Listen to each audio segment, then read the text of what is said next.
Hey everyone, welcome to My Rising Rose. I just wanted to share something with you today. I'm not entirely sure what it's going to be, but I can feel that there's something that wants to come through. If you've been following my channel for a while, you know that I channel different spiritual beings and I provide spiritual support. One of the things that my body is naturally designed to do is to help people to ground. So the awakening that I've gone through has been mostly what I would call sacred descent.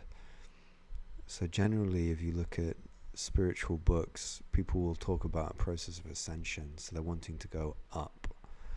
And if you look at the religions of the world, they'll often point upwards when they talk about their God. Oftentimes Christians, for example, they'll look up into the sky when asking God for something. Churches point upwards, and there is this sense that God is above, and the language is very much like that as well. And this is like one of the spiritual styles, if you like, one of the directions that spiritual awakening can go. For me, it's gone more down. It's gone more down toward the earth, and for me, the earth is the goddess. She is the source of life, and she is the divine to me, probably more so than anything else. Whereas there's a lot of people who will talk about formless spirit as if that is the greatest form of divinity. And when I first had awakening experience, it was because I was watching videos by Eckhart Tolle. And if you know anything about him, you know that he often uses the sky as an analogy for the awakened mind. He will talk about breath and following the breath as one of the best practices for spiritual awakening. And that was quite confusing for me for a while, because my awakening began with an upward movement, similar to what he's talking about. But then within a year or two, it started rapidly going in a downward direction. And even just as I say that, the idea of a downward direction implies some kind of negativity or like something going wrong, which is just shows how deeply embedded within our language the sense of up being divine and down being kind of negative or even hellish. You know, hell is below and heaven is above and all this kind of stuff. So for me, it took this this downward direction, which ended up being incredible and revealed many things to me about myself and life that has been very, very rewarding and led to my life now being very fulfilling. But there's been quite a lot of confusion along the way, because many of the people, usually men, who are put forward as the kind of spiritual light of our time and our ancestry, will often point upwards toward divinity. And it took me a long time to realize what was happening. And basically it can be summed up just by saying that every single person who has some type of deep awakening and ends up becoming a spiritual teacher is expressing an opinion. So even the greatest spiritual mystics are entering into awakening from a certain direction that is oriented around their own personal characteristics. So for me, astrology is a really good way of understanding these different personal characteristics, and my partner is an astrologer and really good at that. For me, it's more of a hobby, but I know enough of it to help with this. And what I did one day was I looked up Eckhart Tolle's birth chart, and I found out that his sun is in Aquarius. So Aquarius is an air sign, and it's often spoken about as the most detached air sign, and perhaps one of the most, if not the most detached sign in the zodiac. So when I think of Eckhart Tolle's awakening and the way that he describes it, he is describing an Aquarius awakening. He is describing an air awakening. So someone who has those qualities already, someone who already is quite detached and air-like, when they go through some deep awakening, it has the quality of air and detachment. And then, because it's a very profound awakening, that person can speak with confidence and say, spiritual awakening is, and then describe their own experience. But they're not describing what spiritual awakening is. They're describing their own opinion of their own experience. No one can say what spiritual awakening is, because it's infinite. And it's going to unfold in infinite ways, because there are infinite forms that are going to perceive the infinite nature of reality differently to one another. So Eckhart Tolle, for example, is has his sun in Aquarius, and to me he is this very air-like, detached spiritual teacher who's encouraging people to detach from their ego, disidentify from that, and he's very serene, kind of like he's floating above the world. He has this kind of quality of floating above the world. That's very, very different to someone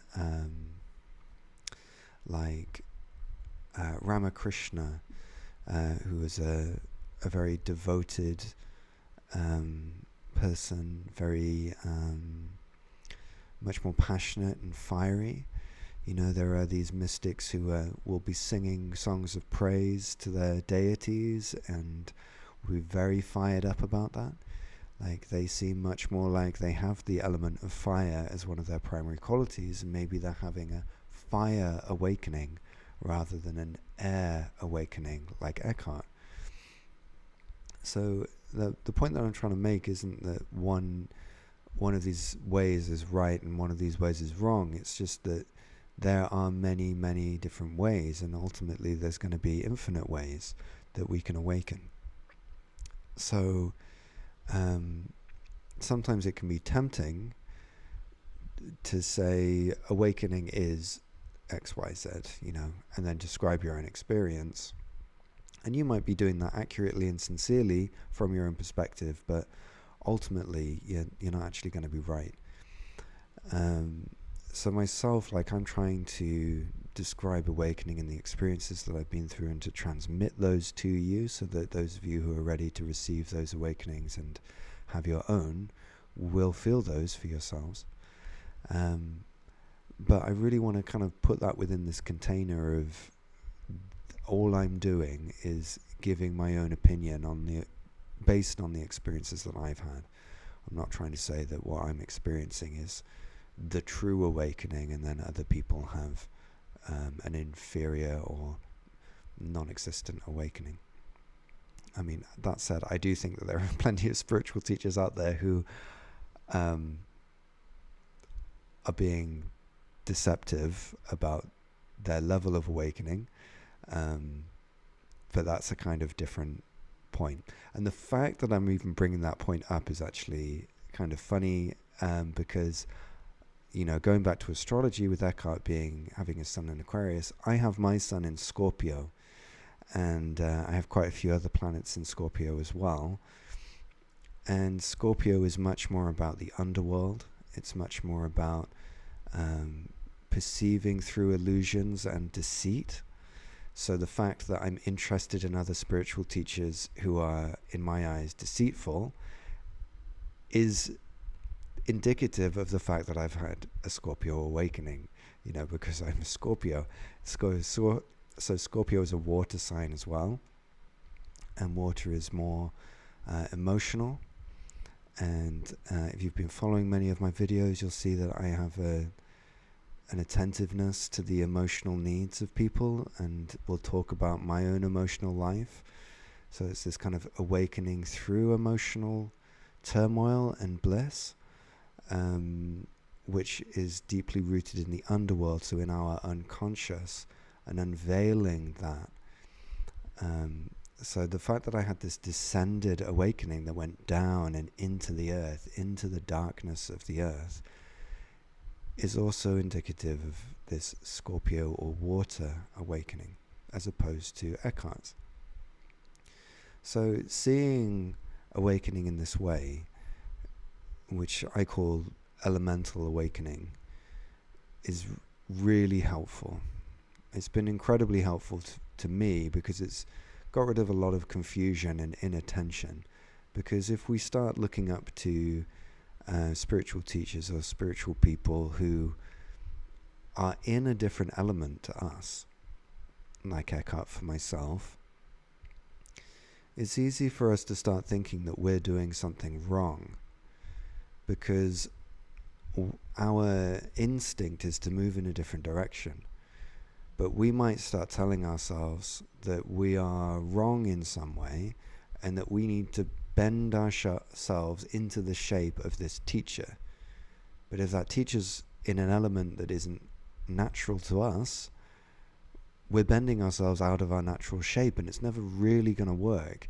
Like we may benefit a lot from receiving those kinds of teachings. Like I still go back to Eckhart's teachings. He's one of the few people that I do that with, and I recently bought a book by Ramana Maharshi, who I think of as similar to Eckhart, because I get a lot out of those, and their detachment is really useful for me at times, because I can get too stuck in my emotions, because I've got so much water and so much Scorpio within me. But it's also really important that I honor my direction. If I spent all my time trying to force myself to be this kind of ascended master, it just wouldn't work. It would cause so much inattention and stress to myself. It would just be incredibly counterproductive. And even as I say these words to you, I can feel this part of myself that doubts that tries to kind of almost wants to bend me out of shape, kind of wants to say that I am wrong in the way that I am, in the natural way that I'm moving, and that I should struggle and strive to bend myself into someone else's shape. And I think that's it says a lot about our culture. We live in this culture where we're all taught that we're wrong. And if only you buy this product or believe in this politician or, whatever it is, then you can feel like you're right, then you're enough as a person. But the only way that we're truly going to be enough is if we actually start living in alignment with our own natural way of being. And for me, that's the descended movement of consciousness, and for some of you that will be too. And if it isn't, if you are someone who is really meant to be going in this upward direction, then just bear that in mind while you're watching these videos. Don't try and force yourself to go in the directions that I'm talking about or that the beings that I'm channeling are talking about. Just feel if that feels right for you to go in those directions. And then if it does, you can explore that. You can learn about what the descended movement of consciousness is like, even if that's kind of not meant to be a strong focus for you in this lifetime. Listening to these videos can still be useful for you, but you do not need to bend yourself out of shape, and you do not need to force yourself into a descended awakening if that's not what's right for you. But if you are here, the way that spirit works is that, generally speaking, people are going to be called to me because they feel that descended movement.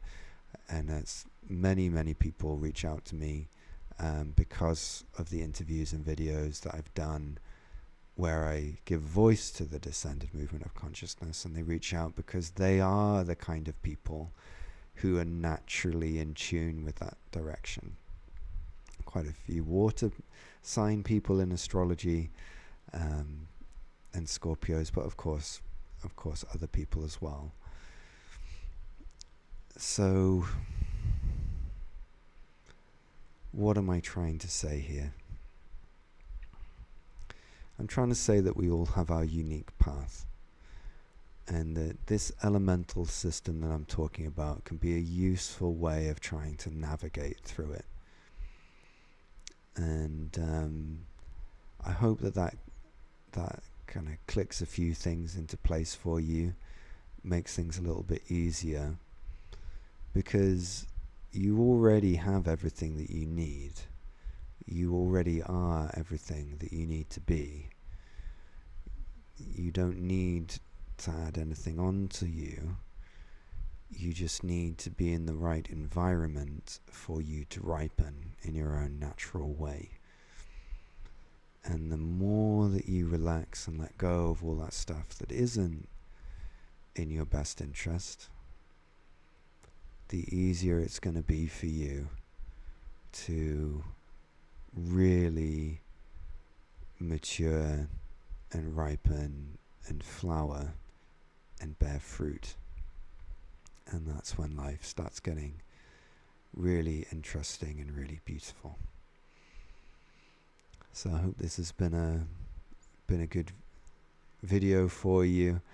If you've been watching my recent videos, you know that I'm trying to step out of my comfort zone and do more self-promotion. So please like, comment, and subscribe. It really helps with building the channel. It's been fantastic this last week, putting in more effort into the channel and doing more videos for you, and seeing the interest from all of you, reading through the comments. I've been replying to almost every comment, I think, so far, and I'm really enjoying it. I'm really enjoying doing that. I'm really enjoying connecting with you all. So like, comment, subscribe, share with people who you think will be interested. And we've got the next group of dragon medicine beginning on the 18th of September. There's a link in the description below, so check that out as well. That's an online initiation with the Dragons of the Rising Rose, where we work through each of the chakras. We spend 1 month with each dragon. Each dragon is connected to one of the chakras of the body, and we go through some incredible journeys with that. Like running 2 groups of dragon medicine at the moment, and it's pretty mind-blowing for all of us, I think. So if you're interested, check it out, and if not, well, you can just stay tuned. I've got lots more videos coming soon. So thank you for being here, and I look forward to hearing from you in the comments soon.